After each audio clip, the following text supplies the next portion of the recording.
Hello and welcome to episode 2 of Reef Tank Basics. Today we're going to be taking a look at some of the key considerations you need to be thinking about when getting your first reef tank light. Now, the Reef Tank Basics series isn't intended as an expert guide as such, more a real-world hobbyist guide as to everything you need to know about setting up and maintaining your first saltwater aquarium. And if it's your first time here at the channel, I put out a video every week with tips on how to set up and maintain an awesome reef tank.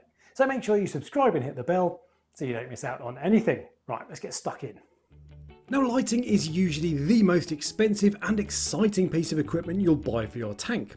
And while you don't have to spend the big bucks, this is one area I personally think is worth spending good money on. However, in my opinion, there is no such thing as a single best light in the hobby, and the reality is that most of the mainstream lights have pros and cons that will suit different people, and I wouldn't say any one choice is objectively better than another.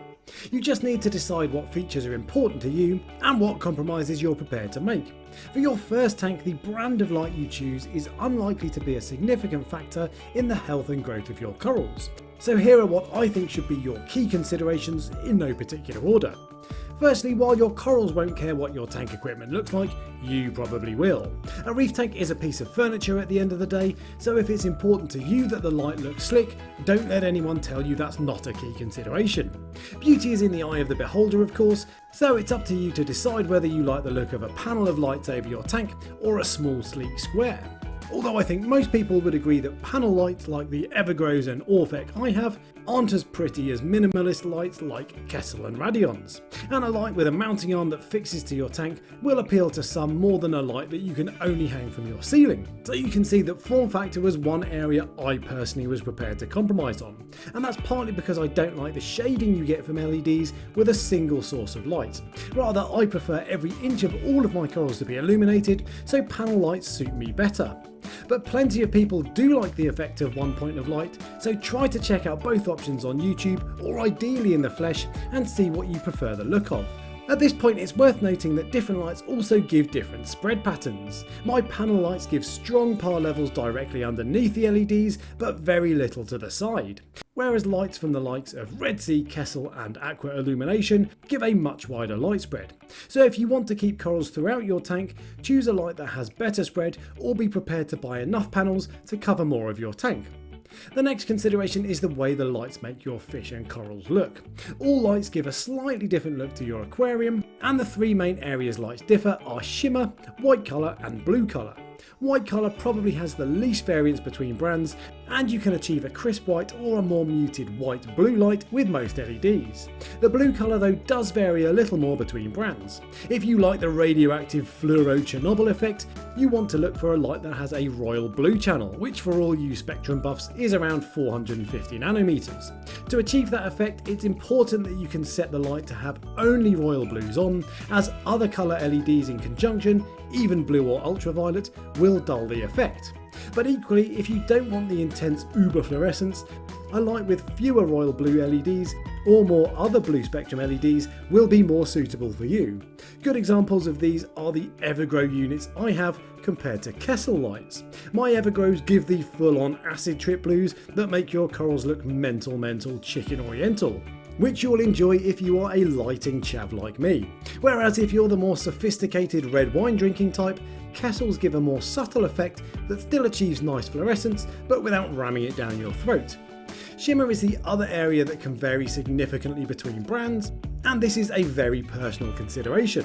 For me, Kessils give a gorgeous ocean-like shimmer that will make any tank look spectacular with zero colour separation or disco balling. Whereas my experience of Radions is that it's like staring at a TV locked on static. But other people will say the exact opposite, so try to judge for yourself. And of course, even excellent videos like mine rarely give you a true reflection of shimmer, so do try to see the effect in person if possible.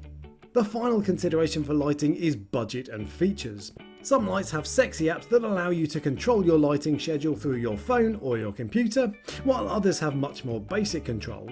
For me, that's the least important consideration, as you will probably only play around with your settings for the first few weeks, then once you've got them dialed in, you'll never touch the controls again.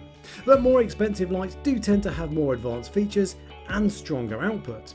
For a really rough estimate, you can look at the wattage of each light, Watts are a pretty inaccurate way of judging output, but as a very rough guide, you probably want around 100 watts of light for up to a 2-foot square tank for a mixed reef.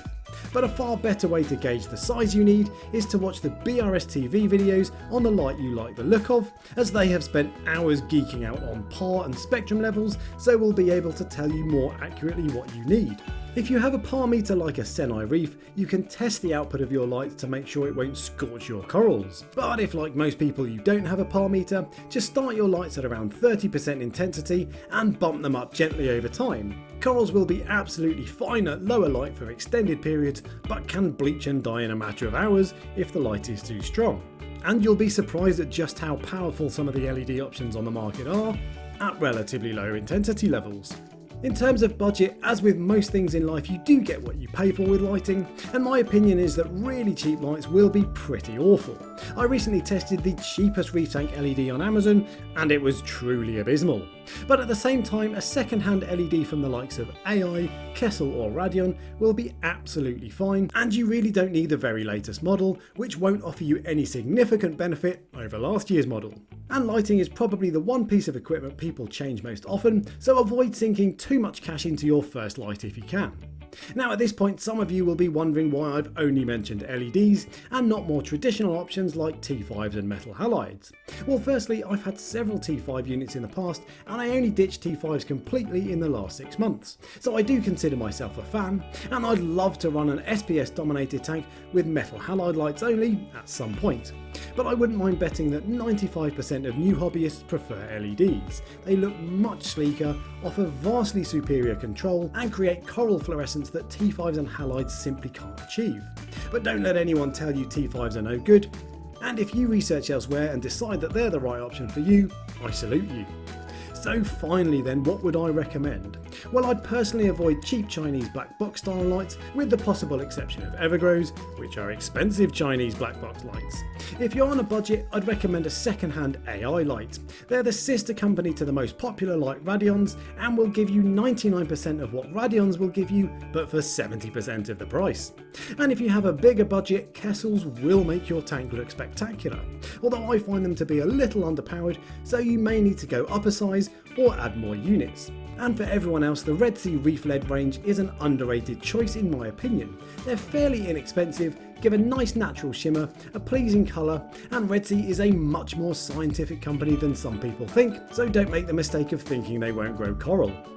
But at the end of the day, my opinion is that choosing a light isn't as important as most beginners think. All of the leading brands will be perfectly decent, and proper husbandry of your reef tank will give you far better results than a fancy light.